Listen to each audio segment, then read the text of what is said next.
Très heureuse de vous retrouver pour cette nouvelle émission. Bonjour chez vous, c'est votre rendez-vous quotidien avec l'actualité qui vous concerne. Des débats, des reportages en région et bien sûr toute l'actualité politique et parlementaire. Nous sommes au plus près de vous grâce à nos partenaires de la presse quotidienne régionale, des télévisions locales et des Indes radios.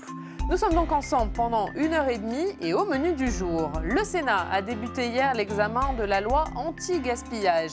Une mesure a fait débat, la mise en place de la consigne. On en parle avec la rapporteure du texte, la sénatrice Marta de Cidrac. Elle est avec nous. Dans une demi-heure, l'invité politique, c'est Agnès Pannier-Runacher, la secrétaire d'État auprès du ministre de l'Économie et des Finances. Interview en partenariat avec la presse quotidienne régionale, représentée ce matin par Stéphane Vernet de Ouest France. Et puis, vous le savez, toutes les semaines, nous allons à votre rencontre dans un département. Cette semaine, nous sommes dans l'Est de la France. Aujourd'hui, direction Montbéliard pour parler produits reconditionnés. Et enfin, le Club de l'Actu, notre bande de journalistes. Avec eux, nous parlerons entre autres de la réforme des retraites. Mais avant cela, un résumé de l'actualité de ce mercredi 25 septembre. Emmanuel Macron lancera demain la consultation citoyenne sur la réforme des retraites depuis Rodez. Hier, des manifestations ont eu lieu dans plusieurs villes de France à l'appel de la CGT. Le gouvernement renonce finalement à supprimer les exonérations fiscales pour les plus de 70 ans qui emploient un salarié à domicile. Interrogée par les sénateurs, Muriel Pénicaud a plaidé l'incompréhension et le manque de temps pour la concertation. Jacqueline Gouraud et Sébastien Lecornu devant les sénateurs cet après-midi. Les ministres en charge des collectivités territoriales seront auditionnés sur la loi sur le statut de l'élu qui vise à répondre au malaise des maires. Et on débute avec la sénatrice du jour. Elle est élue des Yvelines, siège au groupe Les Républicains et donc la rapporteure de cette loi anti-gaspillage qui est examinée en ce moment même au Sénat. Bonjour Marta de Cidrac. Bonjour. Merci beaucoup d'être avec nous ce matin. Merci à vous. On va bien sûr parler de cette loi anti-gaspillage, mais d'abord question d'actualité. Je le disais, le gouvernement a finalement renoncé hier à supprimer l'exonération fiscale accordée aux plus de 70 ans qui emploient un salarié à domicile. Est-ce que vous saluez ce recul ? Oui, je crois que c'est une bonne chose. En tout cas, à cette étape-là, il faut plus de concertation. Il faut écouter tout le monde, il faut entendre tout le monde et essayer de trouver, comme je l'ai toujours dit, le plus grand dénominateur commun en fait. Parce que c'est une réalité, notre population est vieillissante. Nous allons avoir de plus en plus besoin aussi de pouvoir aider nos seniors. Donc il ne faut, à cette étape-là, pas amputer ce qui existe et ce qui fonctionne plutôt bien.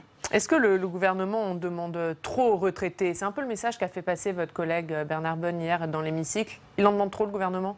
Alors, je ne l'exprimerai pas de cette façon-là. Je dirais plutôt qu'il ne concerte pas suffisamment, il n'écoute pas suffisamment et de ce fait, les décisions forcément ne sont pas toujours bonnes. Cela ne signifie pas qu'il ne faut pas se poser la question. Je crois que c'est plutôt salutaire, mais je crois qu'il faut entendre vraiment tout le monde et nos seniors sont précieux. Il ne faut pas les fragiliser de ce point de vue. Qu'est-ce que ça dit de la méthode du gouvernement ? C'est quoi pour vous ? C'est un couac ? C'est une reculade ? Oui, un peu des deux, parce que comment voulez-vous trouver normal qu'à un moment donné, on annonce quelque chose et qu'ensuite ce soit le Premier ministre qui revienne en arrière avec sa ministre, bien évidemment, mais on sent bien que même au sein peut-être du gouvernement, tout n'a pas été parfaitement coordonné et c'est révélateur d'un dysfonctionnement, oui, d'un couac. Oui, allez, certainement. On va parler au texte qui nous intéresse, qui vous intéresse, qui occupe le Sénat cette semaine. C'est la loi anti-gaspillage. Je le disais, vous êtes rapporteur du texte. Et pour en parler, on accueille notre journaliste parlementaire, Alexandre Poussard.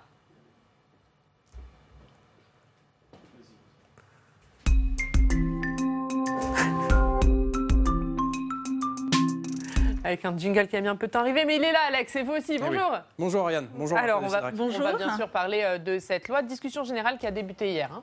Et oui, et le ton est monté entre la ministre qui défend ce texte, la secrétaire d'État Brune Poirson, et le président de la commission du développement durable du Sénat, Hervé Maurey, car le sénateur n'a pas apprécié les déclarations de la ministre dans les médias qui pointent notamment le Sénat. Elle estime que le Sénat a été influencé par le lobby des gros recycleurs, notamment en s'opposant à la mesure phare du gouvernement pour le retour de la consigne. Et cette référence au lobby, Hervé Maurey ne l'a pas digérée. Écoutez-le. Là, c'est purement et simplement diffamatoire. Et comme j'ai déjà eu l'occasion de vous le dire, si on doit parler lobby, parlons-en. Parce que quand on a demandé au gouvernement une étude sur la consigne pour recyclage, qu'est-ce qu'on a eu à part une étude fournie par les producteurs de bouteilles? Et qu'est-ce qu'on a reçu ici comme demande insistante des lobbies? Eh bien, on a surtout reçu des messages de Coca-Cola nous expliquant combien votre dispositif était pertinent. Alors, ne parlons pas de lobby, s'il vous plaît. Et moi, ce que j'aimerais savoir, c'est quelle est votre position réelle par rapport au travail que nous avons fait en commission, parce qu'encore une fois, on ne peut pas nous envoyer des fleurs à la tribune et nous envoyer des cailloux dans les médias. Et voilà, dans cette passe d'armes, Brune Poirson a essayé d'éteindre l'incendie médiatique qu'elle avait allumé. Écoutez-la. Je fais le choix de ne pas vous répondre, parce que vous savez comme moi que vous m'avez à plusieurs reprises invectivé dans les médias. À plusieurs reprises. Vous savez, Monsieur le Président, vous avez plus que tout, vous-même, comme priorité absolue et totale, parce que vous êtes un sénateur depuis très longue date, la défense des collectivités territoriales. Et je pense qu'aujourd'hui, pour commencer les débats, c'est précisément là-dessus que nous devons nous concentrer. Et je sais, Monsieur le Président, combien vous avez ça à cœur et combien, ensemble, vous allez vouloir diriger les débats en ce sens. Je n'ai pas de double langage. J'ai la naïveté de la sincérité. Et après ces invectives, les sénateurs ont pu enfin commencer l'examen des articles de ce projet de loi anti-gaspillage et ils ont notamment apporté des ajouts au texte. Les sénateurs ont fixé un objectif de réduction de 15% des déchets ménagers et économiques entre 2020 et 2030. Ils ont également souhaité ajouter l'objectif d'une baisse de 50% des plastiques à usage unique, toujours sur cette période entre 2020 et 2030. Donc voilà, après des débats tendus, l'examen de ce projet de loi anti-gaspillage est bien lancé. Merci beaucoup Alex. Marta Tzidrac, vous étiez bien sûr dans l'hémicycle, vous êtes rapporteur de ce texte. On a vu au début de la discussion générale des tensions entre Hervé Maurey et la ministre. Est-ce que la discussion sur ce texte va être tendue ? Alors, j'espère que non, et que parce qu'il s'agit en réalité d'aller jusqu'au bout de l'examen de ce texte dans des meilleures conditions possibles. Toutefois, hier, la raison pour laquelle le président de la commission aménagement du territoire et développement durable était excédé, il n'était pas le seul, je l'étais également, c'est que Madame la secrétaire d'État, dans la journée, avait eu une interview sur une grande chaîne, où elle a eu des propos pas très aimables à notre égard. Elle a dit notamment que les sénateurs n'ont pas pris les dispositions nécessaires pour préserver les intérêts des collectivités. Qu'est-ce que vous lui dites ? Je lui dis qu'elle a certainement très mal écouté et très mal entendu. Vous voyez, on en est encore à poser cette question-là vis-à-vis de l'exécutif, parce que d'une part, je pense que vous avez suivi un certain nombre de modifications que nous avons apportées à ce texte, et on voit bien que justement les collectivités sont au cœur même de ce texte-là, et à travers les collectivités, l'ensemble de nos concitoyens et des territoires dans lesquels ils vivent. C'est fondamental. Si elle n'a pas compris cela, c'est vrai que le débat risque d'être un petit peu compliqué pour elle. Alors, pour elle ? Ah mais oui, pour elle, puisque vous savez, ici au Sénat, vous avez vu au niveau de la commission, nous sommes tous vraiment alignés sur cette volonté de pouvoir servir au mieux nos collectivités, nos territoires à travers ce texte. On l'a beaucoup amendé. Vous avez évoqué tout à l'heure dans votre sommaire la consigne. J'imagine que vous me poserez des questions à ce propos. Voilà, j'espère sincèrement que les débats continueront dans. Mais ça dépend de Brune Poirson. Oui, puisque je pense que c'est elle qui a ouvert les hostilités. Alors, on va parler de la consigne, puisque c'est un peu ce qui a agité, ce qui a crispé les discussions. Hier, dans votre discours, vous avez dit que c'est un recul environnemental. Pourquoi ? Très simplement, c'est un petit peu technique. Le texte est très technique, même si le sujet peut sembler très grand public. La consigne, celle à laquelle on pense tous lorsque vous faites une petite radio-trottoir, c'est celle du réemploi, c'est celle du verre que l'on a connu par le passé. Peut-être pas vous, Madame Oriane Mancini, mais certains d'entre nous. Or, celle qui était proposée dans le texte initial du gouvernement, c'est une consigne de recyclage, ce qui n'a rien à voir. Le terme consigne est peut-être le même, mais le process n'est absolument pas le même. Dans le premier cas, vous avez par exemple une bouteille en verre que vous réemployez, que vous donc rendez et vous la réemployez pour le même usage. Lorsqu'on parle de consigne de recyclage, cela veut dire que votre boisson qui est dans une bouteille en plastique, vous consommez votre boisson et ensuite vous rapportez la bouteille dans une machine de déconsignation et à ce moment-là, le plastique est traité, enfin est recyclé pour en faire autre chose. Là, en l'occurrence, pour les bouteilles en plastique PET, c'était pour refaire de nouveau des bouteilles plastiques. Donc vous dites que ça favorise finalement l'utilisation de bouteilles en plastique. Oui, bien sûr. Le gouvernement cherche à éviter. Bien sûr, d'autant plus que dans toute bouteille, même vous voyez dans le texte, on n'en est pas encore arrivé à ces articles-là, on va avoir de l'incorporation de matières recyclées, des choses comme ça, mais vous avez de toute façon toujours besoin un petit peu de matières premières, d'une part. Vous avez toujours donc cette espèce d'encouragement à refaire du plastique avec du plastique. Donc on n'est absolument pas dans un cercle vertueux à travers une consigne de ce type-là. Bien au contraire, on a tendance un petit peu à envoyer un message qui dit quoi en faux, qui dit écoutez, ce type de plastique est pas mal, puisqu'on peut le recycler. Je ne vais pas aller jusqu'à dire qu'il est vertueux, mais dans l'imaginaire des gens, c'est pas mal, donc je peux continuer à consommer et acheter du plastique, puisque le plastique n'est pas si mauvais que ça. On peut le recycler pour en faire, pourquoi pas, autre chose à un moment donné. Alors, Brune Poirson, hier, vous a dit il y a un espèce de système parallèle de la consigne qui s'est mis en place à certains endroits, avec des entreprises qui négocient avec des professionnels de la grande distribution pour mettre en place un système de consigne parallèle. Est-ce que c'est vrai ? Et dans ces cas-là, est-ce qu'il ne vaut pas mieux encadrer cette consigne ?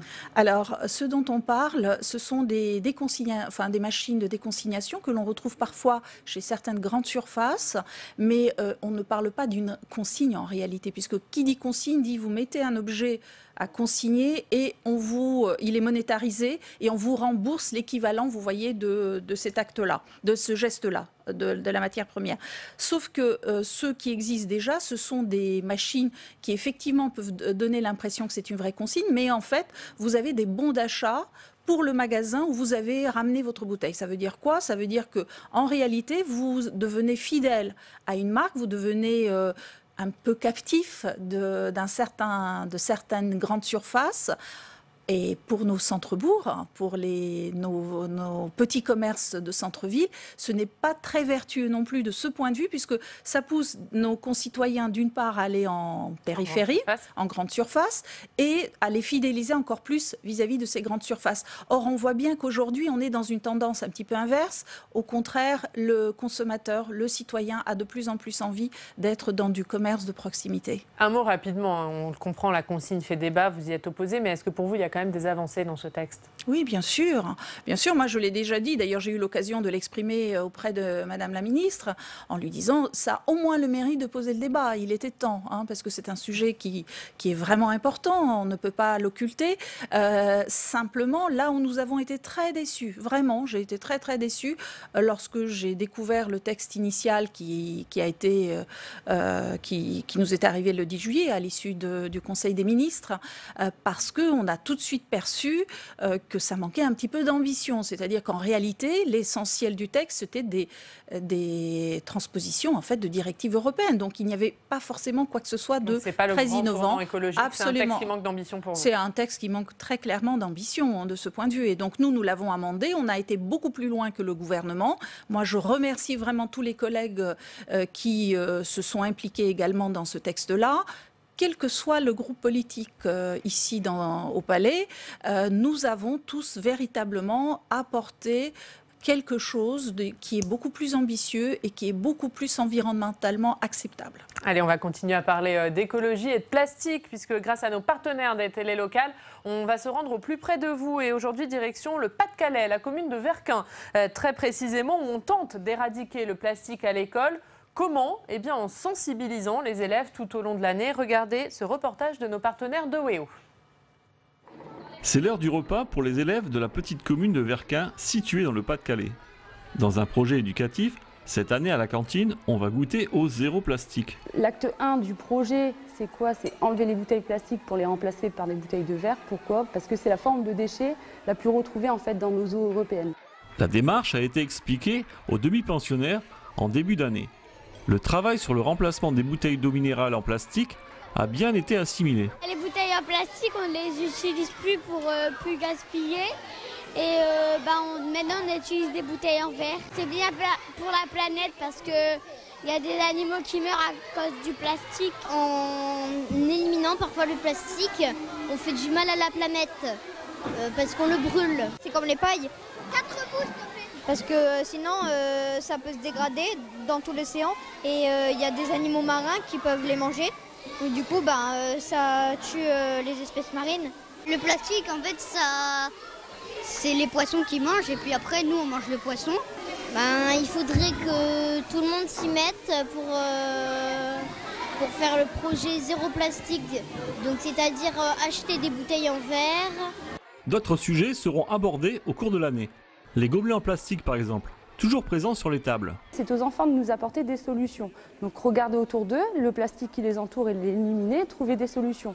Alors pourquoi c'est à eux de trouver ces solutions? Bien évidemment c'est dirigé, parce qu'ils se sentiront plus valorisés, du coup plus investis et du coup plus concernés par ce projet.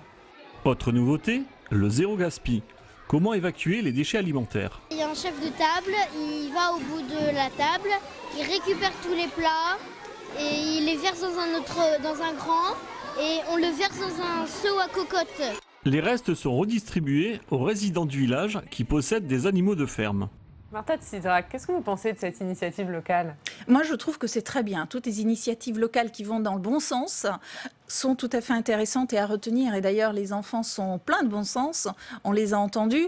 Ils ont déjà, je ne vais pas dire tout compris, mais ils ont compris beaucoup, mais presque. Donc, c'est très, très bien. Ça va finalement vraiment dans le sens du texte que nous portons, puisque nous avons apporté un vrai volet qui est la prévention.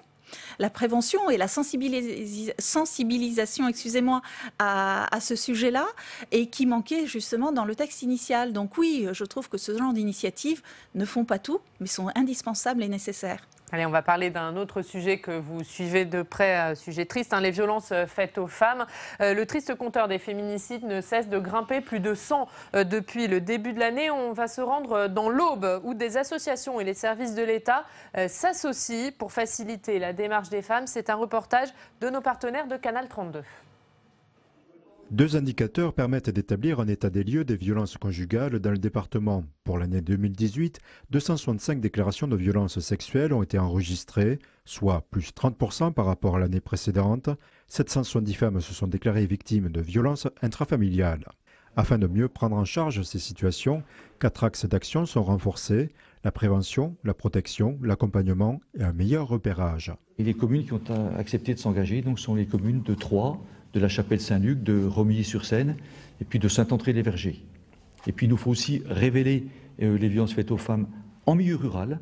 Et c'est pour ça que nous allons passer une convention d'alerte sociale avec le conseil départemental et la gendarmerie. Autre action, faciliter le dépôt de plaintes au sein du groupement hospitalier Champagne-Sud. Ce qu'on voulait éviter, c'est que quand la personne, la victime, va déposer plainte, on lui dise aller à l'hôpital prendre un certificat médical, et que quand elle arrive à l'hôpital pour demander un certificat médical, on lui dise allez d'abord déposer plainte pour qu'on ait une réquisition et on vous donnera le certificat médical. Ça existe de moins en moins, mais ça existe encore. Donc l'objectif, c'est de permettre tout simplement à une victime qui est à l'hôpital de donner le minimum pour ouvrir la procédure pénale. En lien avec les 43 associations impliquées contre les violences conjugales, les dispositifs d'accompagnement sont renforcés. Nous allons d'abord créer un abri de nuit dédié aux femmes victimes de violences. Et puis par ailleurs, il nous faut des capacités d'hébergement. J'ai 8 places, il nous faut les augmenter. Ça sera mon objectif l'année prochaine. Quand il y a la nécessité d'éloigner le mis en cause et la victime, c'est de contraindre le mis en cause à quitter le domicile. Alors ça existe déjà. L'idée serait de créer un endroit où ces mises en cause puissent être accueillis, contrôlés, pris en charge psychologiquement si c'est nécessaire. Ces nouveautés complètent les actions entamées depuis 2017. Formation des personnels de santé et des forces de l'ordre, prévention en milieu scolaire, ateliers contre les récidives et création d'un poste d'intervenante sociale au commissariat et en gendarmerie afin d'orienter les victimes. Martha Tsidrack, un Grenelle s'est ouvert le 3 septembre dernier sur les violences faites aux femmes. Le Premier ministre a annoncé des mesures d'urgence. Est-ce que c'est un bon début déjà ? Alors, oui, bien sûr. Comment ne pas dire que c'est un bon début? Moi, ce que je dis simplement, c'est que nous avons beaucoup trop attendu. C'est un sujet que nous connaissons dans les territoires, quel que soit le territoire, depuis fort longtemps. Moi-même, dans les Yvelines, je suis très impliquée sur ces thématiques-là. Nous avons des associations de terrain et des partenaires qui nous alertent depuis fort longtemps. Jusque-là, beaucoup des moyens avaient été supprimés. Quand même, il faut dire les choses. Moi, je pense que le Grenelle, c'est bien. C'est bien. Ce que je redoute, c'est qu'il y ait beaucoup de communication et peut-être pas suffisamment d'actions concrètes. J'y crois. Je ne veux pas être pessimiste, excusez-moi, mais je pense qu'il faut aller plus loin. Il faut aller plus loin. Plus loin, c'est-à-dire, il faut quoi? Plus de moyens, plus de formation des forces de l'ordre? C'est quoi la priorité pour vous?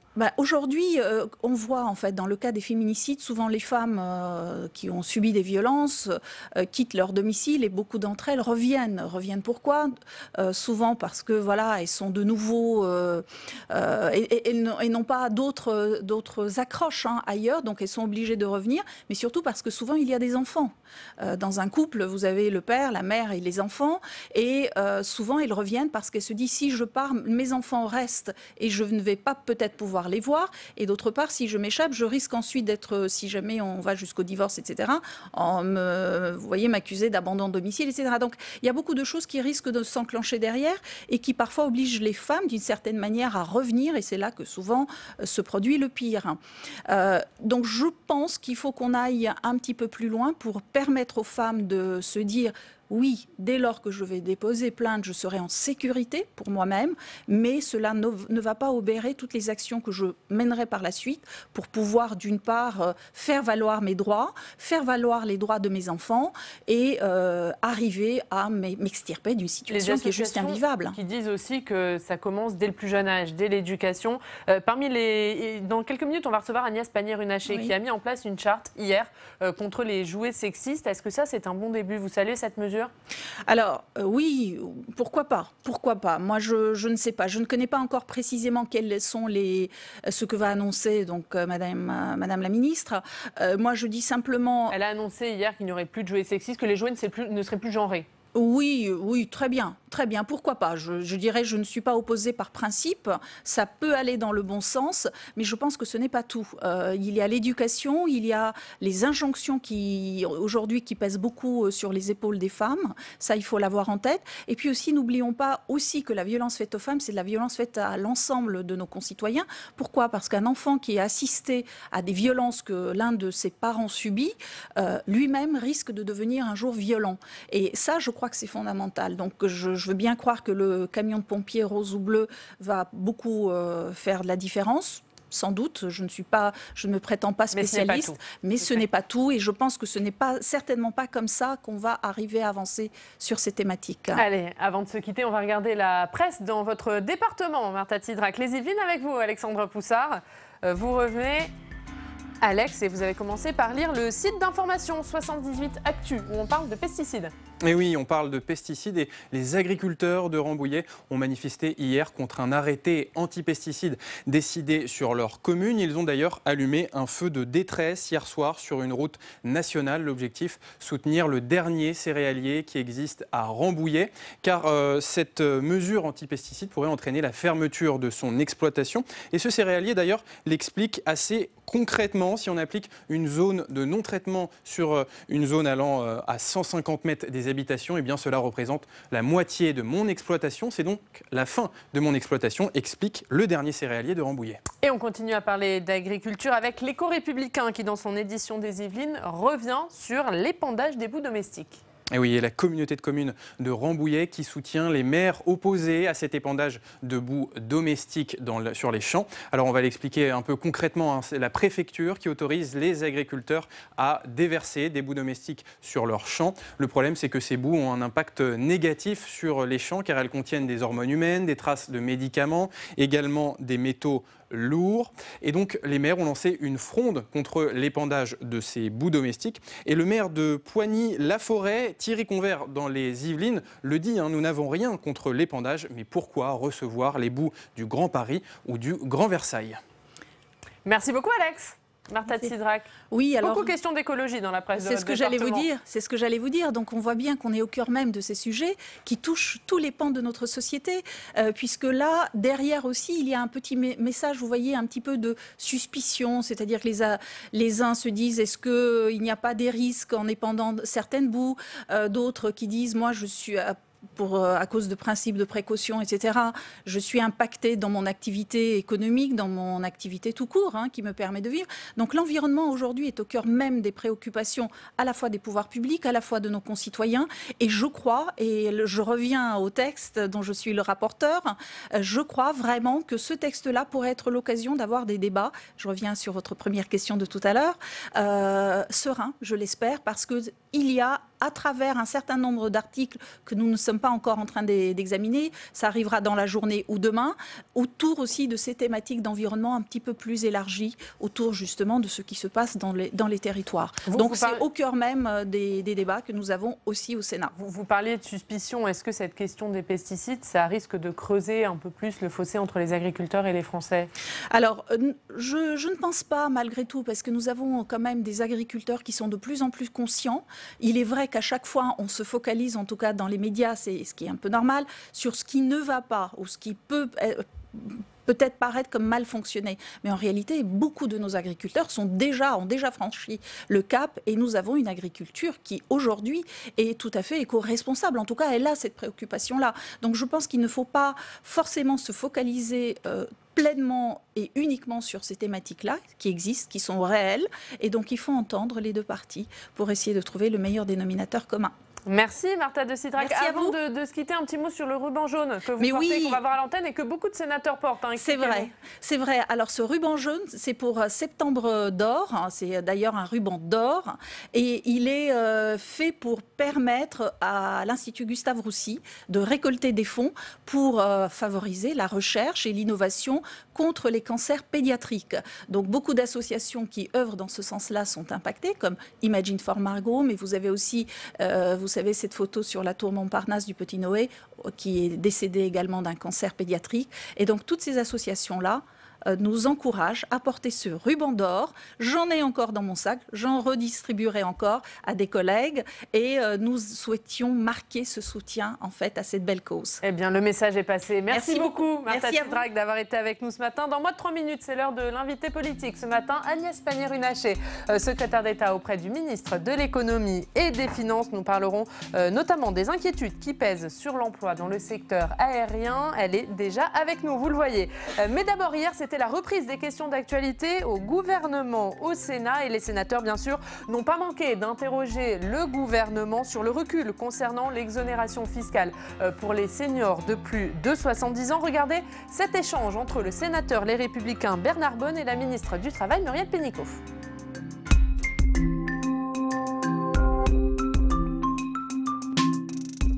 Madame la ministre, le gouvernement semble poursuivre sans relâche un objectif: baisser le pouvoir d'achat des retraités.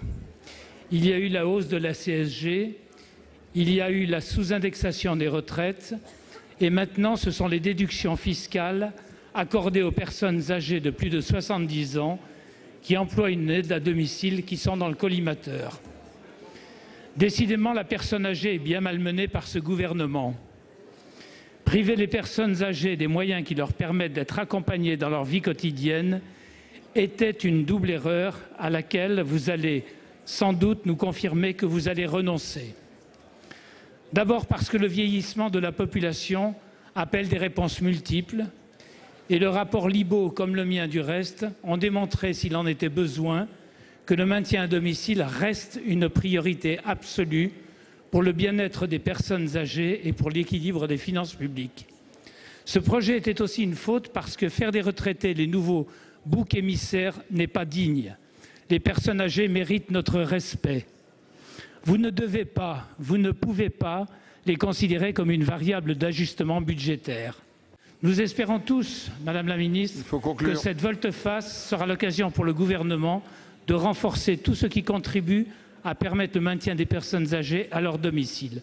Pouvez-vous nous dire où en est le gouvernement sur ces sujets? Oui, ces dernières heures, je crois qu'il y a eu beaucoup d'émotions, de questions sur la question des exonérations ou non de charges patronales pour l'emploi à domicile des personnes âgées, pour celles qui ne sont pas dépendantes. Donc oui, il y a eu une hypothèse sur laquelle nous avons travaillé de garder les 2 premiers étages, c'est-à-dire le crédit d'impôt pour tous, la baisse de charges pour tous, mais de concentrer la suppression des charges patronales, entièrement sur les personnes qui en avaient le plus besoin, les plus faibles, et notamment les personnes dépendantes. Compte tenu de l'incompréhension et du manque de temps aussi dans un projet de loi de finances qui va démarrer dans quelques temps, très rapidement, le gouvernement a décidé de renoncer et de retirer cette mesure. Ceci dit, je pense que la question que vous posez, qui va plus loin et qui est beaucoup plus importante, c'est la question de l'accompagnement des personnes en situation de dépendance et l'accompagnement du grand âge. Nous allons tous vieillir en meilleure santé, plus longtemps, c'est bien, mais il faut accompagner l'emploi à domicile. Ça sera l'objet de la loi sur le grand âge et la dépendance que portera Agnès Buzyn l'année prochaine.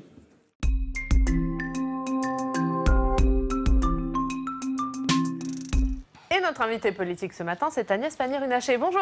Bonjour. Merci d'être avec nous. Vous êtes secrétaire d'État auprès du ministre de l'Économie et des Finances. Vous êtes avec nous pendant 20 minutes pour une interview en partenariat avec les télés locales, les Indes des radios et la presse quotidienne régionale, représentée ce matin par Stéphane Vernet.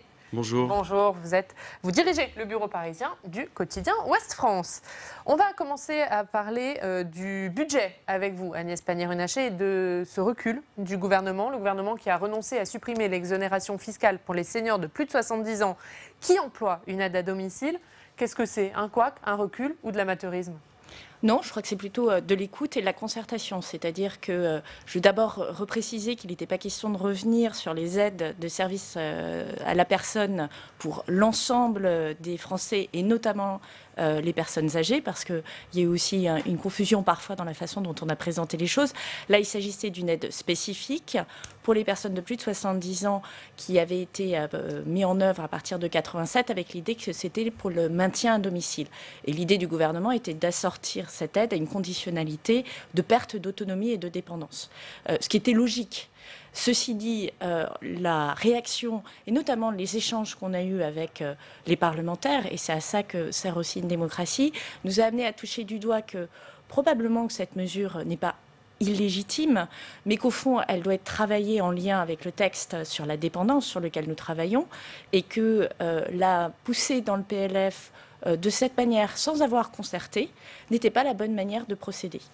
Donc c'est pas sur le fond de la mesure que vous revenez, c'est-à-dire qu'elle sera mise en place, mais plus tard, c'est ce que vous nous dites. Non, c'est pas ce que je dis. Ce que je dis, c'est que ce type de mesure qui est en gros comment on accompagne les personnes qui sont en situation de perte d'autonomie successive chez eux, ça suppose de le travailler en concertation avec les associations, avec les personnes qui connaissent le sujet, et qu'il ne faut pas le décider de manière abrupte dans un texte de loi. Et c'est très exactement ce que nous avons fait. Je crois que donc il y a eu un problème de méthode. Vous reconnaissez un problème de méthode? Oui, mais au contraire, je dirais que c'est la méthode que nous nous sommes donnée dans cette deuxième partie du quinquennat, c'est d'être à l'écoute, d'être dans la concertation et effectivement d'entendre quand on nous dit ça, c'est trop tôt, c'est trop rapide, c'est trop abrupt, il faut qu'on en discute. Et je pense que c'est une bonne manière de faire. Stéphane Vernet. Alors, puisqu'on parle du budget donc 2020 qui sera présenté en Conseil des ministres vendredi, c'est toujours un casse-tête, le contexte est particulier. Quelles seront les grandes surprises?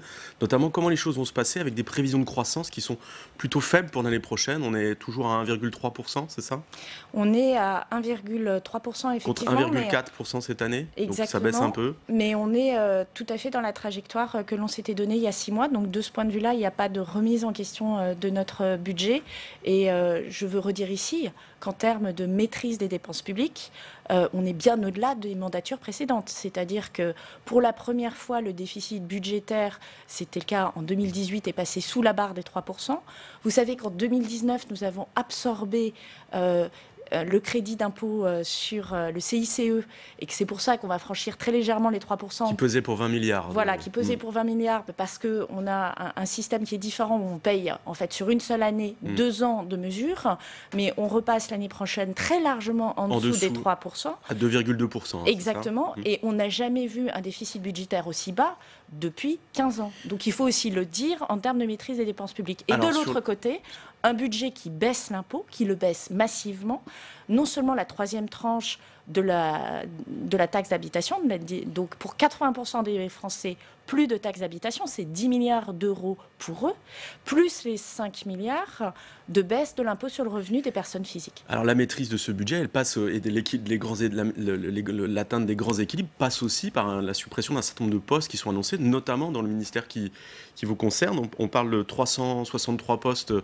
ministère de l'économie et des finances, mais aussi de 1700 suppressions de postes au niveau des comptes publics. Plus surprenant, il est question de supprimer 1750 postes dès l'année prochaine au ministère de la Transition écologique, même si le budget augmente un peu, alors qu'on nous annonce un budget vert. Est-ce qu'il n'y a pas un contraste ou, Je ne crois pas, parce que vous pouvez... Est-ce que vous pouvez préciser, nous expliquer ça? Oui, alors, ce qui est le nombre de postes d'un ministère, bien sûr, ça représente sa capacité de travail, mais vous avez aussi, il faut tenir compte, je prends l'exemple du ministère de l'économie, de la répartition des responsabilités. Pourquoi des suppressions de postes au ministère de l'économie? Parce que les régions, avec la loi NOTRe, a récupéré une partie des compétences économiques. On le voit d'ailleurs dans le rapport de la Cour des comptes. À ce stade, la mise en place des grandes régions n'a pas permis de faire des économies. Ça vous a surpris d'ailleurs ce résultat, de dire que finalement les grandes régions ne sont pas plus efficaces que les anciennes et qu'en plus il y a eu une augmentation des dépenses de personnel? Je pense qu'on est dans une phase de mutation et qu'il faut pas qu'on n'est pas au bout d'une transition et de la mise en place des grandes régions. Donc, parce qu'on nous annonçait 10 milliards d'économies, c'était quand même l'objectif des grandes régions. Oui, tout à fait. Et là, il n'y en a pas. Et ces grandes régions, elles sont dans un contrat avec l'État en termes de maîtrise des finances publiques. Donc je crois qu'il faut laisser aussi autant à la réforme de se faire. Moi, je le vois sur le terrain.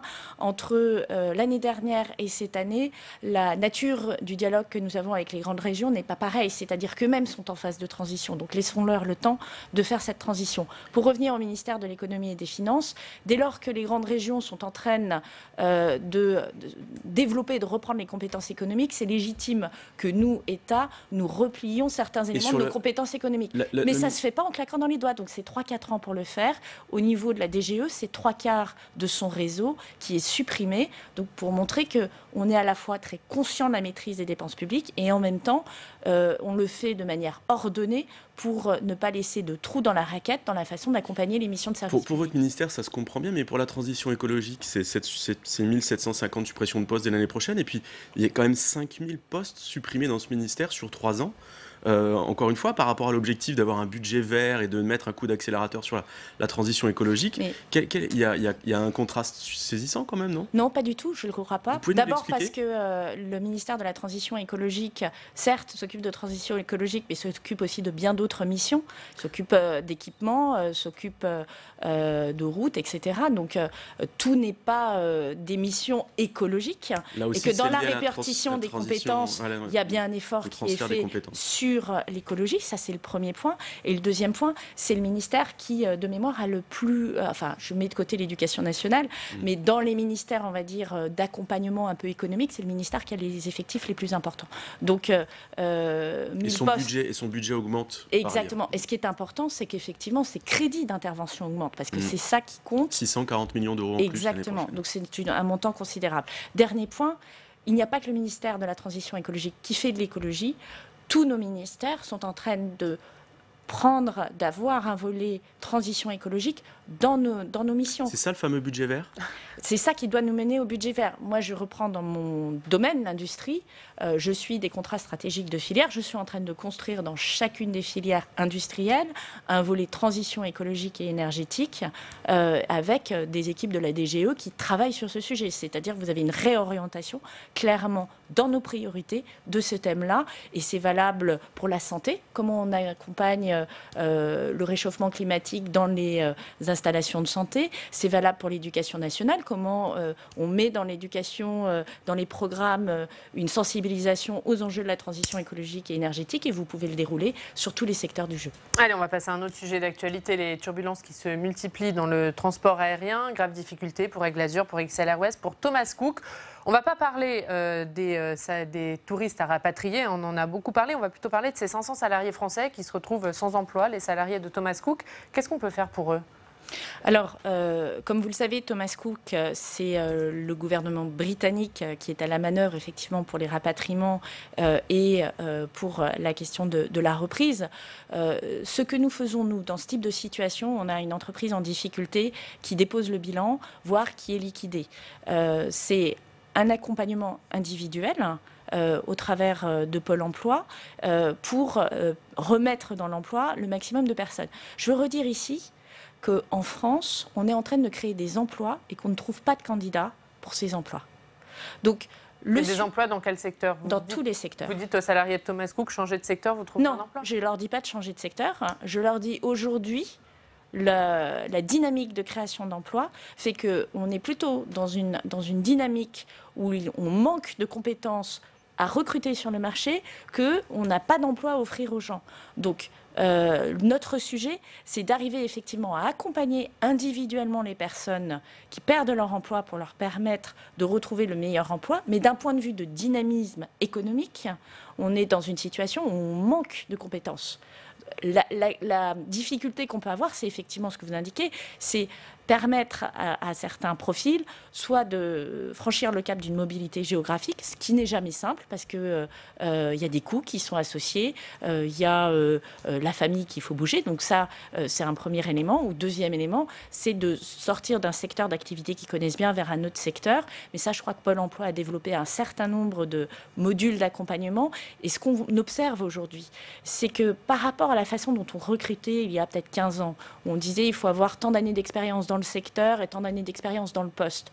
Aujourd'hui, on s'aperçoit que des gens qui ont des compétences dans une entreprise, ils ont 80% des compétences pour aller travailler dans un autre secteur. Mais est-ce que l'État va aider ces salariés de Thomas Cook, ces salariés aussi d'Aigle Azur, de XL Airways qui attendent un repreneur et qui ne sont peut-être pas repris? Bien sûr.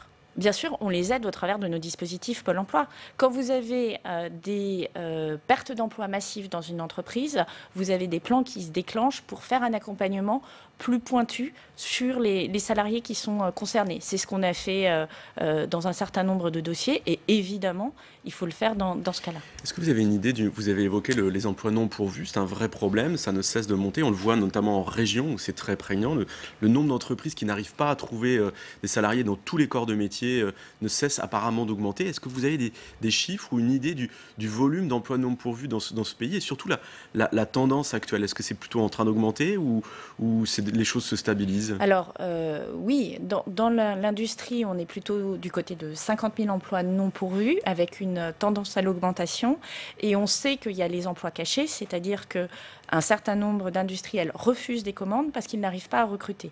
Et s'ils acceptaient ces commandes, on serait plutôt du côté de 100 000, voire un peu plus. Mais ça, c'est rien et dans les services, dans les services, vous êtes là plutôt du côté de 200 000, voire plus.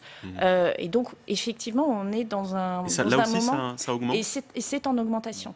C'est en augmentation. Et c'est tout l'enjeu de la mobilisation nationale pour l'emploi, sur lequel le Premier ministre nous a spécifiquement mobilisé, Emmanuel Wargon et moi-même. C'est-à-dire qu'on doit maintenant arriver au plus près des territoires, à passer effectivement de mesures macro où on accompagne, où Pôle emploi est disponible, etc., à des mesures micro où on essaye de regarder bassin d'emploi par bassin d'emploi, comment on arrive à rapprocher les demandeurs d'emploi des compétences qui manquent et à mettre en place de manière un peu agile les formations qui permettent de faire basculer les gens. Ou même, je vous donne un exemple parce qu'il m'avait frappé, j'ai croisé une assistante maternelle qui est devenue opératrice industrielle.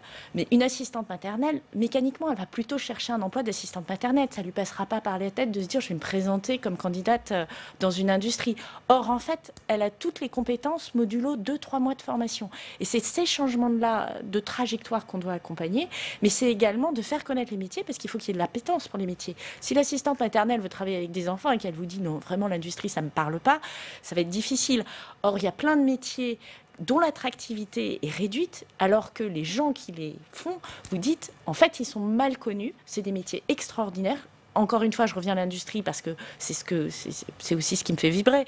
Les métiers industriels, c'est des métiers technologiques et je ne connais pas de personne qui ait fait ces changements de secteur qui s'en plaignent aujourd'hui. C'est des métiers bien payés, durables et dans lesquels les conditions de travail sont tout à fait intéressante. Ce que vous venez de décrire là, correspond à la philosophie de territoire d'industrie, le programme que vous aviez lancé l'année dernière.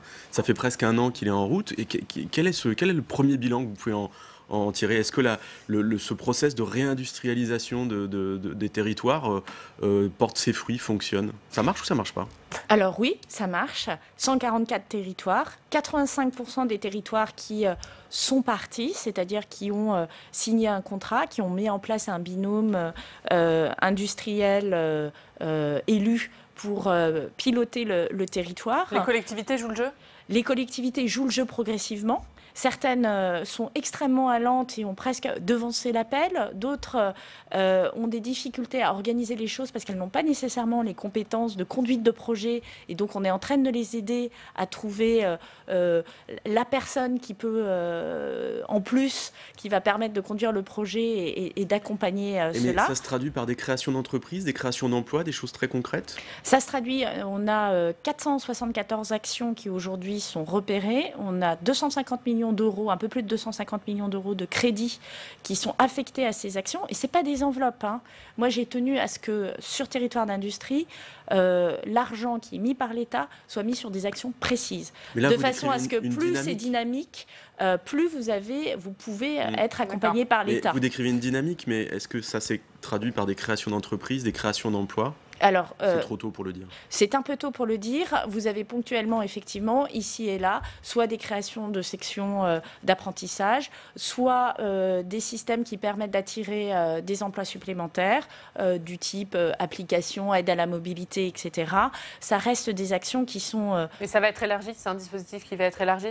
C'est un dispositif qui va surtout être approfondi. C'est-à-dire que quand je vous dis 474 actions, lorsque ces actions seront réalisées, une cité du numérique ici, des formations supplémentaires qui permettent de recruter des personnes additionnelles, des pépinières d'entreprises sur des thématiques spécifiques. Oui, bien sûr, on verra de l'emploi, des entreprises supplémentaires, des aménagements supplémentaires aussi de zones industrielles, et c'est ce qu'on est en train de suivre. Moi, ce que j'ai demandé lors de l'Assemblée générale, c'est qu'on ait une mesure non seulement du process, c'est-à-dire combien de contrats signés, combien d'actions, combien de crédits déployés, mais une mesure du résultat, comme vous le dites, combien d'emplois créés, combien d'entreprises créées, combien de parts de marché gagnées à l'international. Alors, puisqu'on parle d'emplois et d'usines et d'industrie, durant les 3 dernières années, il y avait plus d'usines en France qui ouvraient qu'ils n'en fermaient. Depuis le début de l'année, la tendance s'inverse. Il y a surtout des entreprises françaises qui préfèrent ouvrir des sites à l'étranger. Qu'est-ce que peut faire l'État pour les convaincre de construire des sites en France? Alors, 2 choses. D'abord, vous avez plus d'extensions d'usines. Et je crois que le sujet qu'on touche sur les ouvertures d'usines, parce que vous n'avez pas une augmentation du nombre de fermetures d'usines et vous n'avez pas un bond de création de sites à l'étranger dans les groupes. Donc ça, c'est plutôt stable. Le sujet, c'est que les entreprises, elles vont préférer étendre un site qu'en créer un nouveau. Et pourquoi? C'est assez basique, c'est parce que ça prend 2 fois plus de temps en France d'ouvrir un nouveau site que dans n'importe quel pays comme la Suède ou le Danemark. Il faut réduire quoi, les délais, l'administration? C'est la façon dont nous portons le projet. C'est pour ça que j'ai demandé à Guillaume Kasbarian, dans le cadre du groupe de travail industrie, du pacte productif, de mener une mission sur les problématiques d'ouverture de sites nouveaux. Comment on peut accélérer ces ouvertures de sites sans en rabattre sur nos exigences environnementales. Parce que l'enjeu, c'est pas de dire on arrête tout sur l'environnement et comme ça on ouvrira plus rapidement des sites. Donc il a remis son rapport au Premier ministre lundi. Il a 5 mesures phares. Certaines, on va les mettre immédiatement en œuvre dans territoire d'industrie. Je vous donne un exemple très simple. Vous avez dans territoire d'industrie des friches industrielles sur lesquelles on a déjà un état des lieux en termes archéologiques et environnementaux. Donc on peut plus facilement y installer des sites industriels puisque vous avez une partie des études qui ont été faites au préalable. Il faut peut-être juste les finaliser, les cantonner. Eh bien, il faut avoir des sites prêts à installer pour aller plus rapidement. Donc, si vous gagnez un an. Si je vous suis bien, si je vous entends, il vaut mieux regarder les extensions d'usines. Le bilan est meilleur que quand on regarde le solde des créations et des fermetures. Bien sûr, et surtout quand on regarde le solde de création d'emplois, il continue à être assez dynamique en termes industriels. Quand on voit que la SNCF, par exemple, fait appel à un constructeur espagnol pour il commande de nouveaux trains, ça, est-ce que c'est pas de nature, par contre, il n'y a pas un petit côté désespérant? Qu'est-ce que ça vous inspire? Ça m'inspire que l'entreprise espagnole a un site en France. À Bagnères de Bigorre. Voilà. Donc ça compense les menaces sur les sites situés dans l'Est?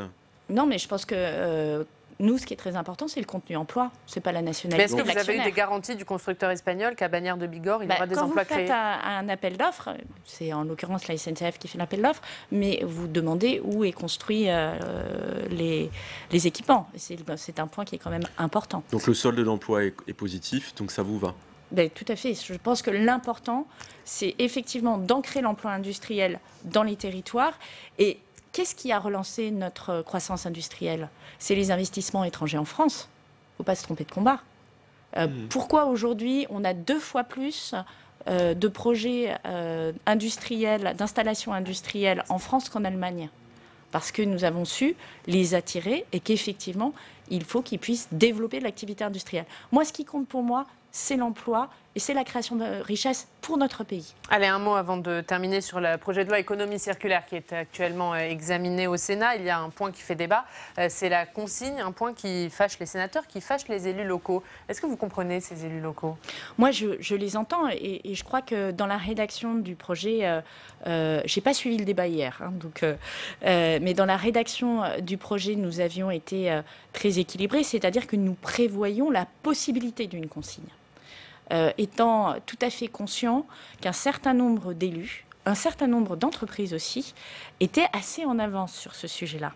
Et qu'effectivement, dans notre volonté d'accompagner, d'accélérer la transition écologique et énergétique, il faut que ceux qui ont de l'avance sur ces sujets-là ne perdent pas le bénéfice de cette avance, parce que là, c'est assez désespérant. Si vous êtes plutôt avant-gardiste, que vous avez mis en place ce qu'il fallait, il ne faut pas que tout d'un coup, ça se replie. Donc nous, notre objectif, encore une fois, concertation, être à l'écoute des territoires, être à l'écoute aussi des entreprises, parce que dans les entreprises, il y en a certaines qui ont pris le virage de la transition écologique et énergétique, mais faire en sorte ensuite de concilier des situations spécifiques où vous avez de l'avance et le fait d'avoir un impact de masse sur cette transition écologique et énergétique. Mais est-ce qu'être à l'écoute des territoires et des élus, ça pourrait vouloir dire renoncer à cette mesure sur la consigne? Mais je reviens sur la façon dont est formulée la loi. La loi n'impose pas de consigne. Elle prévoit la possibilité d'une consigne.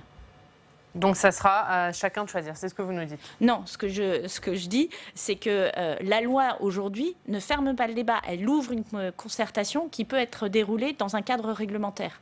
Donc à ce stade, elle n'impose pas quelque chose de dur. Il n'y a pas que la consigne dans le projet de loi, c'est beaucoup plus large. Il y a la création d'un indice de réparabilité, par exemple, l'extension du principe de pollueur-payeur à de nouvelles filières, une lutte contre l'obsolescence programmée, l'interdiction de détruire les invendus, quels qu'ils soient. Est-ce que ce sont des choses qui ne sont pas de nature à bouleverser un certain nombre de secteurs économiques? Et du coup, est-ce que vous l'anticipez? Comment est-ce que vous allez pouvoir accompagner ça? Et inversement, est-ce qu'il faut s'attendre à des créations de nouvelles filières ou d'emplois? Et comment est-ce que votre ministère peut accompagner ces changements? Alors, on a fait une étude sur le potentiel de création d'emplois de l'économie circulaire. C'est Muriel Pénicaud et Brune Poirson qui ont supervisé ces travaux. Le potentiel de création d'emplois dans l'économie circulaire sur un certain nombre de compétences, c'est 300 000 personnes. C'est un solde net, ça? C'est un solde économie circulaire, c'est-à-dire qu'on ne remet pas en face effectivement les pertes d'emplois possibles liées à des transformations. Ça, c'est le point sur lequel nous travaillons. Ça, c'est le premier point. Et du coup, les 300 000 emplois, c'est quand même assez considérable. Moi, quand je regarde dans ma partie industrielle, ce qui m'intéresse, c'est la manière dont j'accompagne les transformations, avec 2 éléments. Le fait de dire on va mettre des sacs de sable autour de façons de produire à l'ancienne et ça va très bien se passer. C'est pas vrai. des emplois qui sont sur des sujets sur lesquels le consommateur est en train de décrocher. Parce que c'est ça qui fait la différence, c'est le consommateur. Si demain matin, le consommateur a décidé de ne plus acheter du plastique, vous pouvez passer toutes les lois que vous voulez, vous pouvez faire tous les accompagnements économiques que vous voulez. À la fin, dans l'entreprise qui produit du plastique, il y aura un problème d'emploi. Donc moi, mon sujet, c'est d'anticiper les mouvements des consommateurs et de faire en sorte que ces compétences industrielles qui sont aujourd'hui, qui manquent encore une fois à l'appel et dont on a besoin, se repositionnent sur des activités qui sont durables. Merci beaucoup Agnès Pannier-Runacher, merci d'avoir été avec nous ce matin. Merci Stéphane Vernet. Demain à votre place Agnès Pannier-Runacher, votre collègue du gouvernement Jacqueline Gourault, ministre de la Cohésion des Territoires et des Relations avec les collectivités territoriales. Et c'est maintenant l'heure du Club des Territoires, notre bande de journalistes qui débattent de l'actu. Public Sénat, avec le soutien de la Mutuelle nationale territoriale, la Mutuelle des agents des services publics locaux et en partenariat avec la presse quotidienne régionale et les télévisions locales, vous présente le Club des Territoires.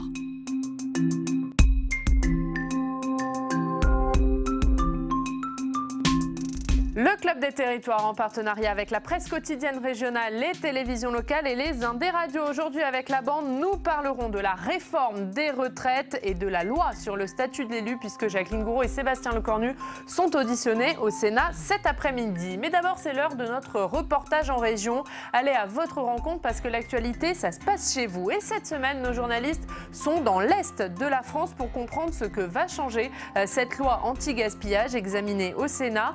Samien Dechir et Fabien Recker nous emmènent aujourd'hui à Montbéliard, dans le Doubs, dans un magasin qui vend des produits électroménagers reconditionnés. Regardez.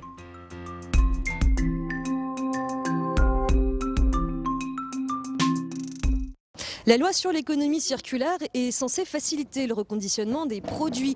Reconditionner un produit, c'est tout simplement remettre à neuf un appareil qui est considéré comme usagé pour le revendre ensuite. Ça se fait de plus en plus avec les smartphones par exemple. Il y en a qui font ça depuis très longtemps déjà, 35 ans dans le cas du réseau de magasins Envie qui a une quarantaine de magasins dans toute la France. Ici, on est à celui de Montbéliard et Virginie Erané. Bonjour, vous êtes la responsable du site. Là, vous êtes en train de recevoir une livraison d'appareils électroménagers considérés comme usagés. D'où est-ce qu'ils viennent ? Donc on les a collectés chez nos grandes enseignes de Franche-Comté, puisqu'au moment de leur livraison, ils doivent récupérer chez leurs clients l'appareil usagé. Et alors, tous ces appareils, vous allez les réparer. Comment ça se passe ? Ça se passe en atelier.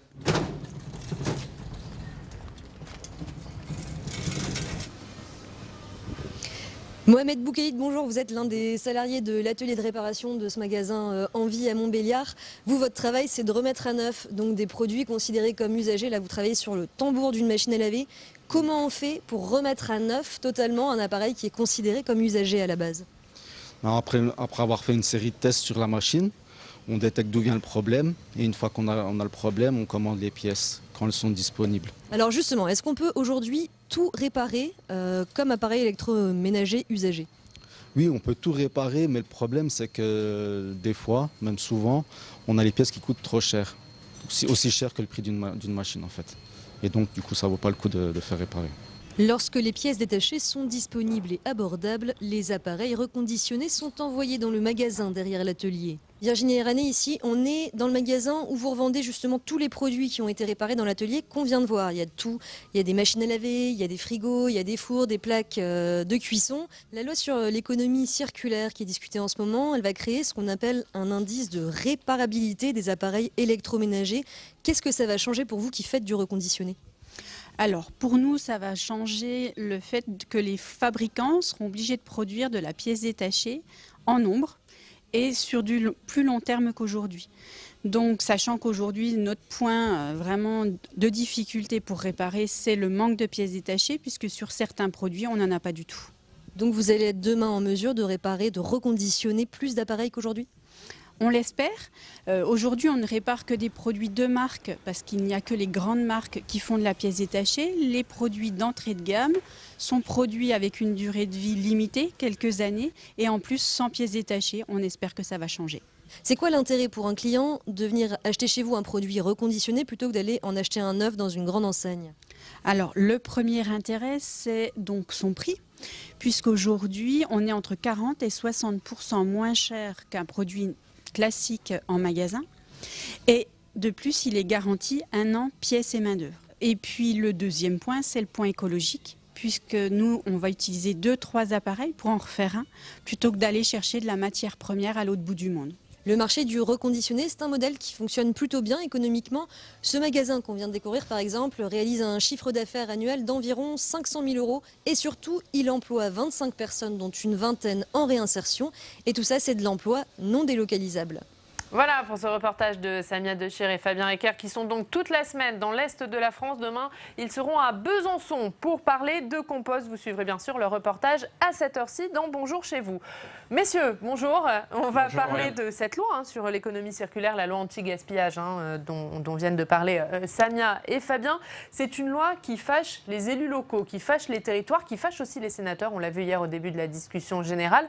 Est-ce que vous comprenez la position de ces élus locaux, Olivier Auguste ?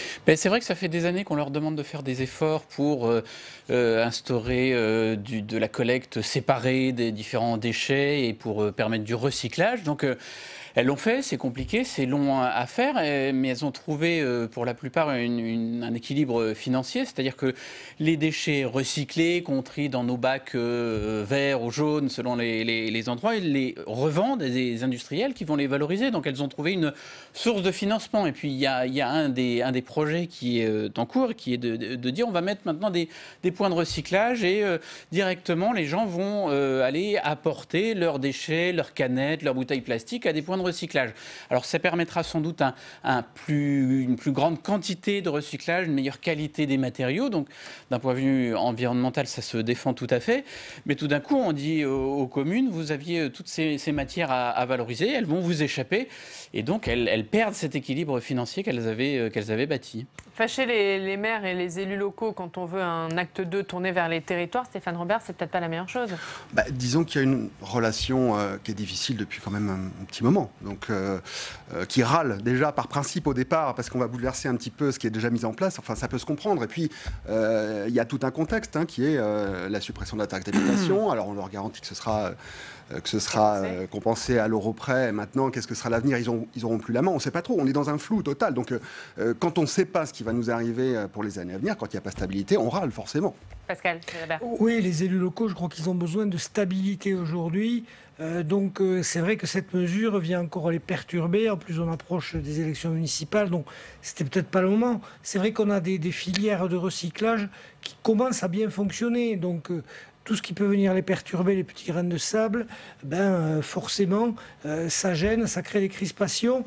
Après, je suis pas sûr que le fait que ce soit aux citoyens d'apporter quelque part ce qu'il a recyclé soit la bonne méthode. C'est quand même plus facile si on vient le chercher chez vous. Alex. Et justement, sur cette grogne des élus locaux contre le retour de la consigne, quand on écoute l'argumentaire de la secrétaire d'État Brune Poirson dans les débats au Sénat, on comprend qu'elle ne veut pas égratigner les élus locaux et elle vise plutôt le lobby des entreprises de recyclage auxquelles les élus locaux vendent ces déchets. Donc cette grogne, elle est très sensible pour le gouvernement. Mais il faut bien dire que quand vous décidez d'investir dans la construction d'un site de recyclage ou quand vous signez un contrat avec une entreprise qui va collecter vos ordures, c'est des choses qui vous engagent pour 5 ans, 10 ans.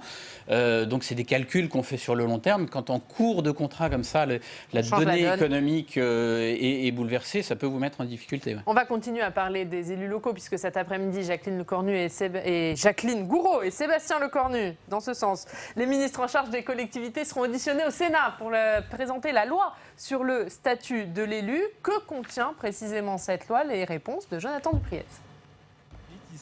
C'était une volonté d'Emmanuel Macron pendant le grand débat. Se rapprocher des élus locaux, à commencer par les maires. En découle le projet de loi engagement et proximité présenté en Conseil des ministres en juillet dernier.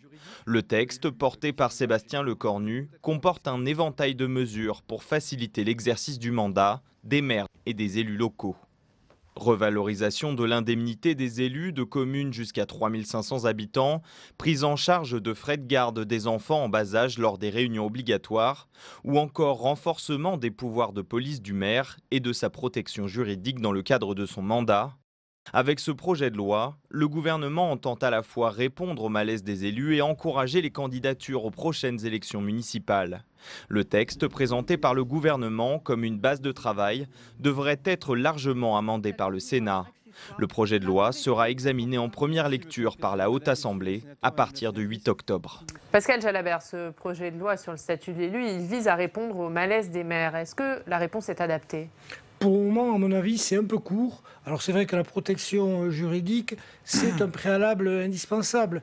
Mais aujourd'hui, il y a tout ce qu'on met sur le dos des maires et qui fait que beaucoup de personnes qui ont une activité à côté n'ont pas envie de repartir dans les mairies. Vous savez, là j'en ai parlé récemment avec un maire qui cherche un successeur et qui me disait, bon, avant on arrivait à trouver toujours, là ça y est, j'ai trouvé, ça va être quelqu'un qui prend sa retraite et qui donc a besoin d'activité à côté, mais beaucoup n'ont pas envie de s'engager parce qu'il y a trop de contraintes, il y a trop de réunions, il y a l'intercommunalité qui s'est greffée là-dessus, donc ils ont besoin de savoir quel sens on donne à leur fonction, quel temps ça va occuper de leur vie, et à partir de là, il faut mettre un statut. Mais dire, bon, ben voilà, on va garder les enfants, on va faire une protection juridique, c'est pas ça, ce sont des préalables.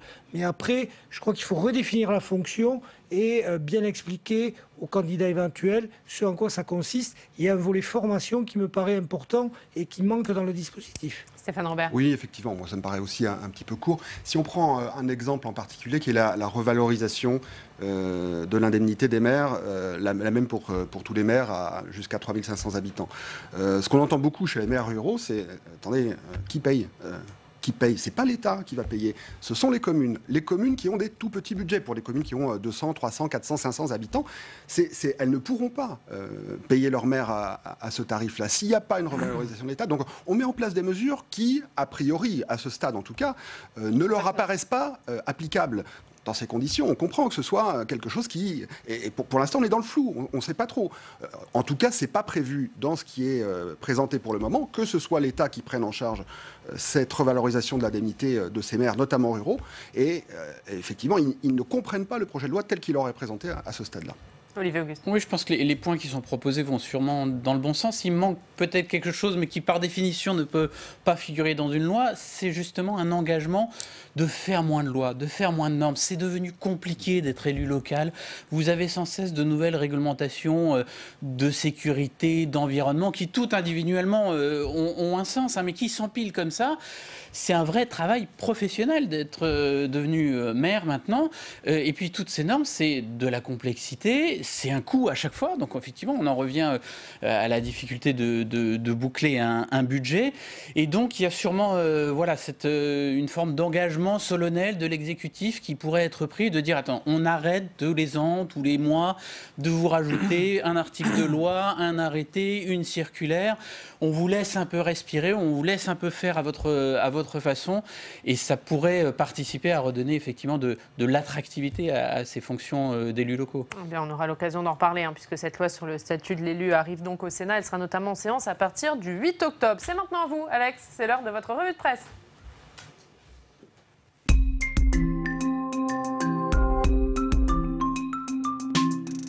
Et on commence par l'Écho de Haute-Vienne, Alex, qui revient sur la grève contre la réforme des retraites. Et oui, avec des manifestants rouges de colère qui manifestaient hier contre la réforme des retraites du gouvernement Macron. Et cette manifestation était une journée de lutte interprofessionnelle organisée par la CGT. Elle a permis d'entendre des revendications donc, contre cette réforme des retraites, mais également sur des questions de justice sociale et d'écologie.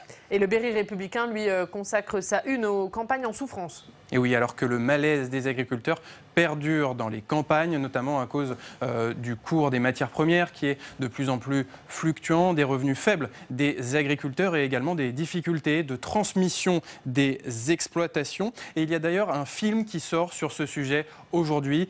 On le voit à la gauche de cette une du Berry républicain, un film intitulé « Au nom de la terre » et dans lequel l'acteur Guillaume Canet incarne la descente aux enfers d'un agriculteur. Et on termine avec le Républicain qui s'intéresse, lui, au coût des grandes régions.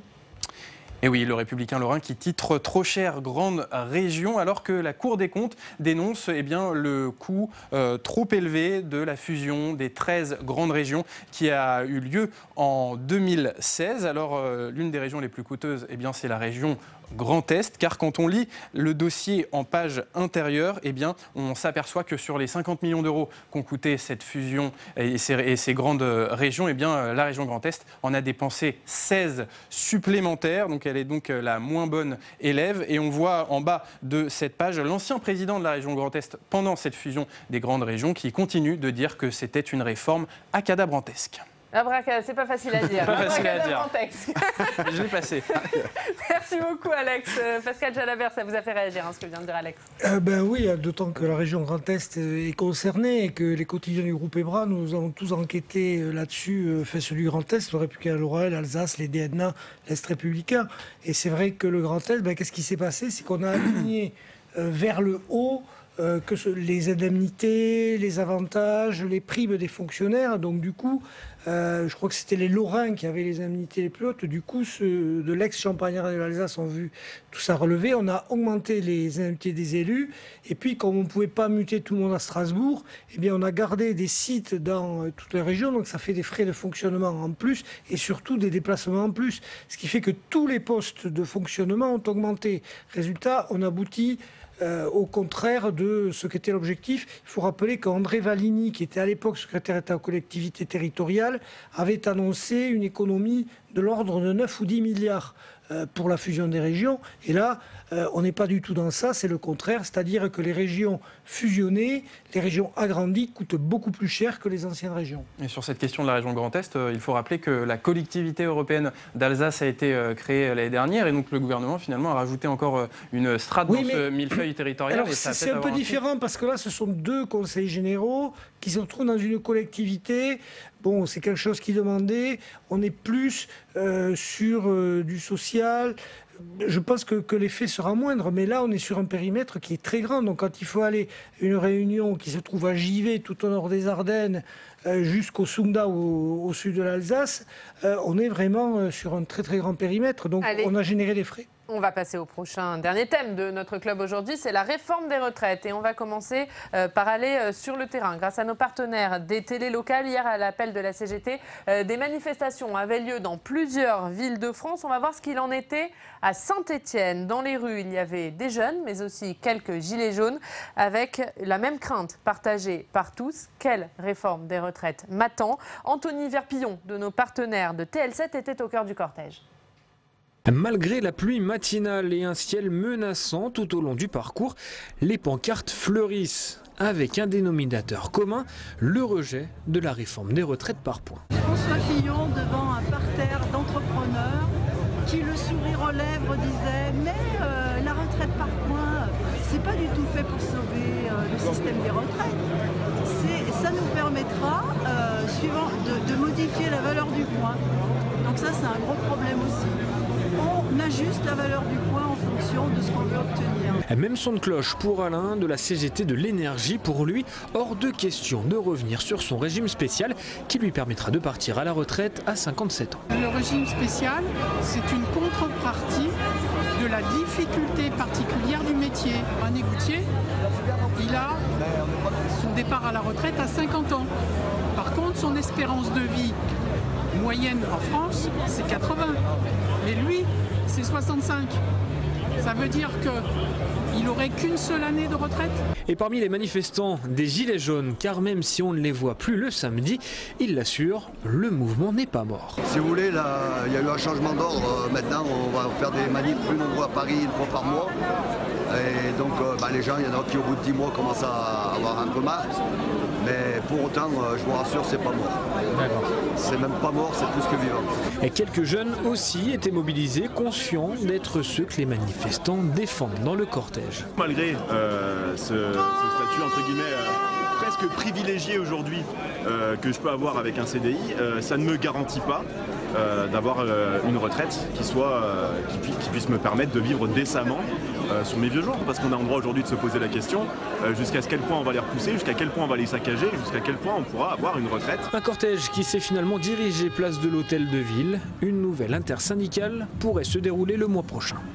Et avant de vous entendre, messieurs, on va se rendre comme tous les jours dans une rédaction locale. Aujourd'hui, direction Toulouse, chez nos partenaires de la Dépêche du Midi. Bonjour Éric Berger, merci d'être avec nous ce matin. On va continuer à parler retraite avec vous, puisque l'événement demain chez vous, c'est la venue d'Emmanuel Macron à Rodez. Il va lancer cette consultation citoyenne sur la réforme des retraites sous forme d'un débat entre le président de la République et 500 de vos lecteurs. C'est ça, absolument. On consacre un gros article dans notre édition du jour sur la venue du président de la République à Rodez, à l'initiative du groupe La Dépêche et de plusieurs titres de PQR. 500 abonnés du groupe vont en effet dialoguer et débattre avec le président de la République. Alors on explique comment va se dérouler cette réunion, ce débat, et puis on explique aussi un peu pourquoi le choix de Rodez. On sait qu'il y a des liens entre le maire Christian Tessèdre et Emmanuel Macron. Christian Tessèdre, le maire de Rodez, avait été un des premiers soutiens du candidat à l'élection présidentielle. Et c'est un débat qui sera possible de suivre sur l'ensemble des sites du groupe Dépêche demain. Ça se déroule à partir de 18h30. Et on en reparlera bien sûr avec vous dans les prochains jours. Un mot avant de vous quitter, Éric Berger, sur la une de votre journal, la une de la Dépêche du Midi. Il y a une interview de Ségolène Royal, hein, si je crois, une interview de Ségolène Royal, et vous parlez climat. Voilà, c'est notre événement du jour. On revient sur ce sommet climat à l'ONU avec un bilan plutôt en demi-teinte. Et Ségolène Royal, l'ancienne ministre de l'Environnement, nous a accordé un long entretien sur près d'une page pour dresser à la fois ce bilan qu'elle voit de façon un peu moins négative. Elle explique dans notre interview qu'il ne faut pas se décourager. Et puis, elle revient aussi sur les prises de position de Greta Thunberg. Elle se montre très en soutien de la démarche de la militante suédoise, qu'elle qualifie de honnête et passionnée. Donc elle nous explique tout ça dans cette interview, et puis un ressenti plutôt positif des prises de position du président de la République sur les questions environnementales, sur ce qu'il a fait pour l'Amazonie. Et elle espère d'ailleurs que dans les prochains mois, le président va vraiment se saisir de toutes ces questions liées au climat et à l'environnement. Et c'est à lire aujourd'hui dans la Dépêche du Midi. Merci beaucoup Éric Berger. On rappelle, l'événement demain, c'est donc Emmanuel Macron à Rodez, débat face à 500 lecteurs de votre groupe sur la réforme des retraites. Merci beaucoup Éric Berger. Merci. On va parler de cette réforme des retraites, d'Emmanuel Macron qui a donc choisi de lancer lui-même cette consultation citoyenne. Est-ce que c'est la bonne méthode pour vous, Stéphane Robert ?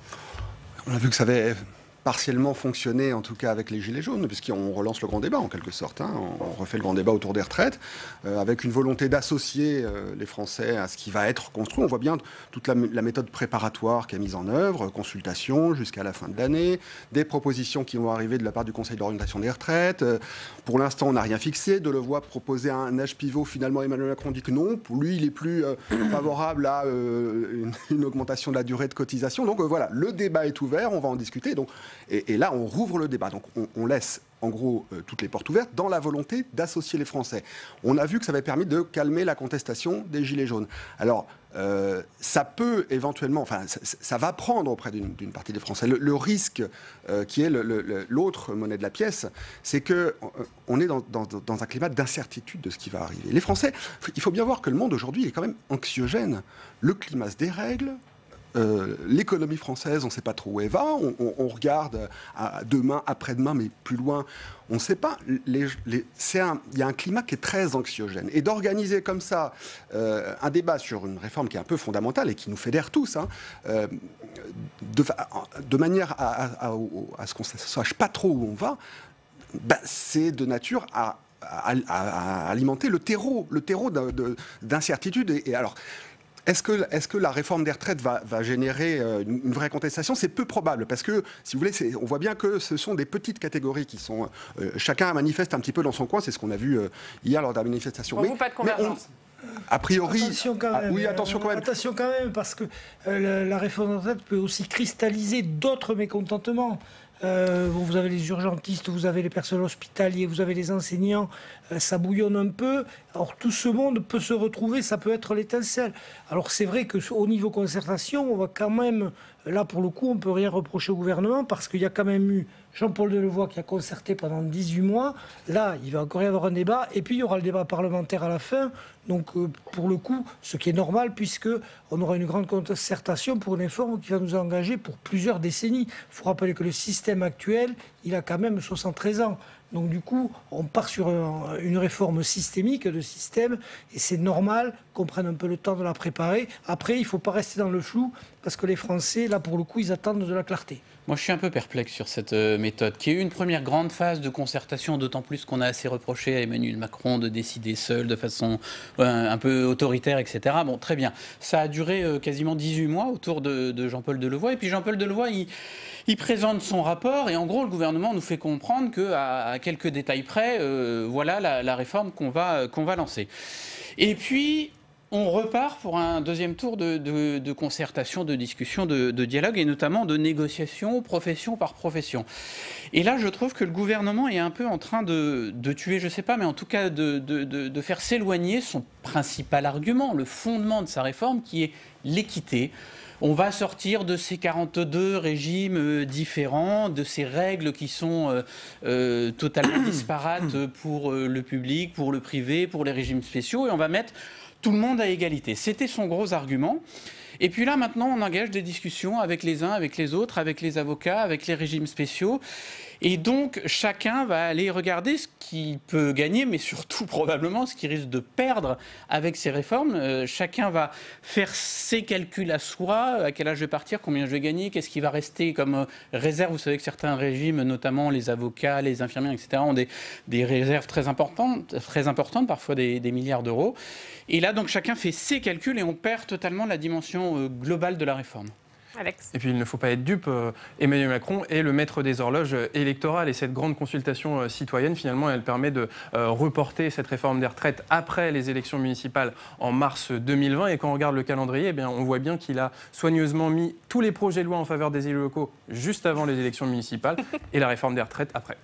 Vous l'accusez un peu de calcul politique, Alex. Un tout petit peu. Légèrement. Mais du coup, on ne comprend pas, enfin on ne comprend pas. Vous ne pouvez pas nous l'expliquer, Stéphane Robert. C'est une réforme explosive. Effectivement, on le voit, il y a de la politique derrière tout ça. Pourquoi c'est Emmanuel Macron qui se met en première ligne? Pourquoi il ne laisse pas Édouard Philippe? Parce que c'était son projet à lui. Enfin, c'est ce qu'il a porté depuis le départ. C'est une des grandes réformes du quinquennat qui était annoncée. Si c'est pas lui qui s'en emploie, en tout cas en partie, ce serait peut-être pas très bien compris. Maintenant, est-ce que ça va être... Enfin, c'est potentiellement explosif, c'est vrai, mais c'est quelque chose qui est annoncé. Et c'est quelque chose qui... Vous voyez bien ce qui s'est passé avec la contestation des Gilets jaunes. C'est parti d'une étincelle qu'on n'avait pas vu venir. Là, on a quelque chose qui est annoncé. Les Français savent à peu près, grosso modo, ce qu'il en est du débat. C'était annoncé à une grosse nuance près, quand même. C'est qu'au départ, Emmanuel Macron dit « je ferai beaucoup de choses, mais je ne toucherai pas à l'âge ». Et puis, il se rend compte en cours de route qu'il y a quand même des paramètres financiers qui font que, d'une façon ou d'une autre, on va être obligé de travailler plus tard. Et donc, depuis... on cherche toutes les formules pour toucher à l'âge sans avoir l'air d'y toucher. Et c'est quand même la grosse difficulté qu'il a à affronter maintenant. Alex, le mercredi, vous plongez pour nous dans les archives. Et on va voir avec vous que la contestation contre les réformes des retraites, ça ne date pas d'hier. Et non, moi je suis revenu une dizaine d'années en arrière. Je me suis intéressé aux réformes des retraites sous Nicolas Sarkozy, car Nicolas Sarkozy avait aussi essayé de s'attaquer aux régimes spéciaux. C'était en 2007, juste après son élection. Et il voulait augmenter la durée de cotisation des cheminots de la SNCF et des salariés de la RATP. Et avec un style tout particulier, Nicolas Sarkozy allait au contact direct des cheminots de la SNCF. Regardez-le. Un cheminot, et c'est tant mieux, hein, ça a gagné 5 ans d'espérance de vie sur les 20 dernières années. Qu'est-ce que vous voulez que je vous dise? Tant mieux.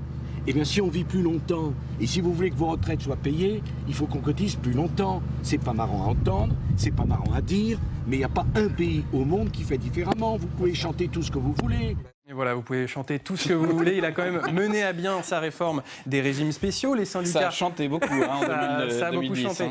Alors oui, là précisément, c'était en 2008. Les syndicats ont exactement chanté dans la rue. Ils sont descendus dans la rue, mais le problème, c'est qu'ils étaient divisés. Alors regardez ce sujet de 2008 sur cette division des syndicats, avec notamment Bernard Thibault, l'ancien secrétaire général de la CGT. 55 000 manifestants à Paris, selon les organisateurs. La préfecture de police en a vu 3 fois moins. Comme toujours, les chiffres varient considérablement, Mais tout le monde est d'accord, la mobilisation a été moins importante que lors de la journée du 22 mai sur les retraites. Un recul directement imputé à la désunion syndicale. La division syndicale a manifestement pesé. C'est assez rare de constater d'ailleurs que certains syndicalistes ont été jusqu'à diffuser des appels à ne pas manifester.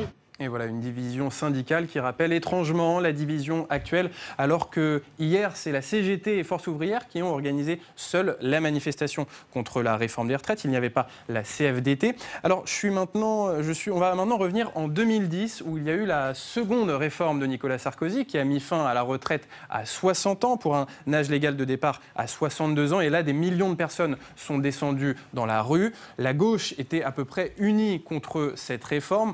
Encore que, vous allez voir Jean-Luc Mélenchon qui avait quitté à l'époque le Parti Socialiste et qui ne comprenait pas la position du PS sur cette réforme et sur cette fin de la retraite à 60 ans. Il a un échange avec Benoît Hamon qui à l'époque est encore au PS. Regardez. Alors Benoît, j'avais mal compris ou bien compris? Salut. Qu'est-ce que t'as compris toi? Bah, je te pose la question à toi pour que tu me répondes. T'as bien compris si tu m'as écouté moi. Toi, je t'ai écouté toi. T'as bien compris. Mais non, mais j'ai rencontré Pargnot qui m'a dit le contraire. Alors c'est quoi la vérité sur les retraites? 60 ans. Sûr? 60 ans. C'est la position. 60 ans. Même quand tu étais là, on s'est dit, sinon tu reviendras jamais. Ça c'est clair. Ça c'est clair, les gars. Et voilà, bon, au final, le gouvernement socialiste, 2 ans plus tard, n'a pas rétabli la retraite à 60 ans. Jean-Luc Mélenchon avait donc un peu raison de se méfier. On a l'impression que vous allez revenir dans 10 ans nous faire la même chronique, Alex. Le temps passe et finalement rien ne change. Oui, il y a malgré tout des contextes différents, parce qu'on fait une fois une réforme qui vise certains régimes, d'autres fois des réformes plus larges. Là, moi, je pense qu'une chose va être cruciale, c'est la RATP.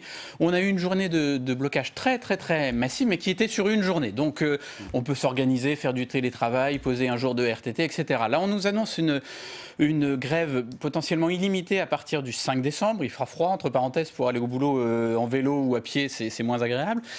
Si elle est aussi massive, là, je pense qu'on aura un moment de vérité, parce que pour toute la région parisienne, faire sans la RATP pour travailler au jour le jour, c'est très compliqué. Et donc, c'est le type de mouvement qui peut faire basculer l'opinion dans un sens ou dans l'autre. C'est-à-dire, soit en disant, écoutez, on n'en peut plus, il faut qu'on aille bosser, on voudrait arrêter de se lever à 4h du matin pour aller travailler, et donc il faut lâcher quelque chose, ou alors en radicalisant, entre guillemets, un peu l'opinion contre les grévistes de la RATP qui ont ce régime spécial qui est très décrié, et peut-être que le gouvernement peut être tenté de vouloir jouer là-dessus aussi. Allez, on va terminer en parlant des retraités, puisque le gouvernement a finalement renoncé à supprimer l'exonération fiscale pour les plus de 70 ans qui emploient une aide à domicile.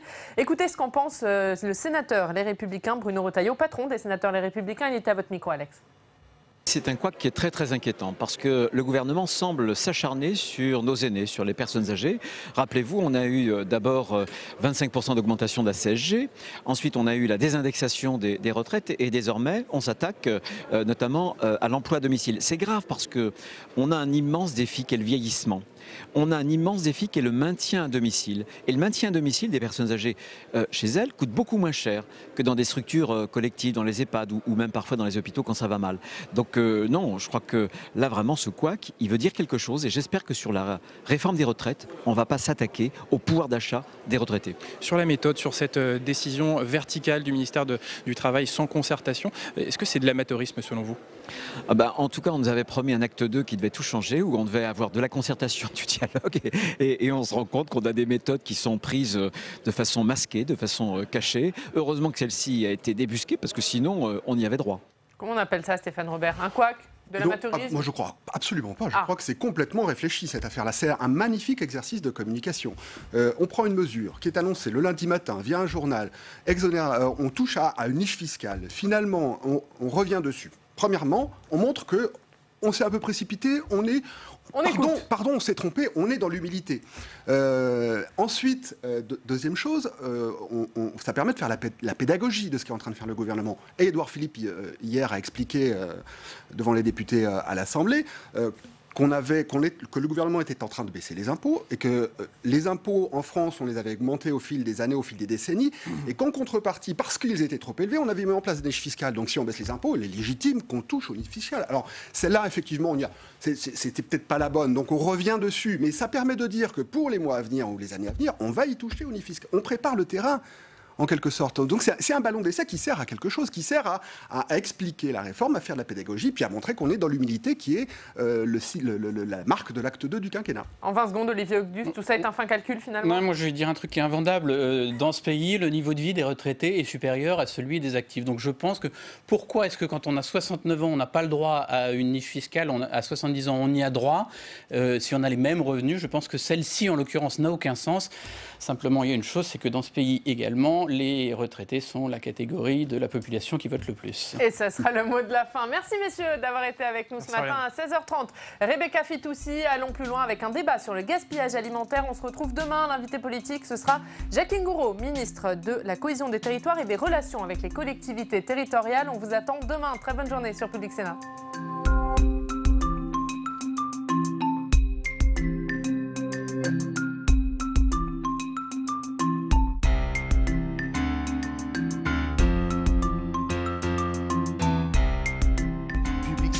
Avec le soutien de la Mutuelle nationale territoriale, la Mutuelle des agents des services publics locaux et en partenariat avec la presse quotidienne régionale et les télévisions locales, vous a présenté le Club des territoires.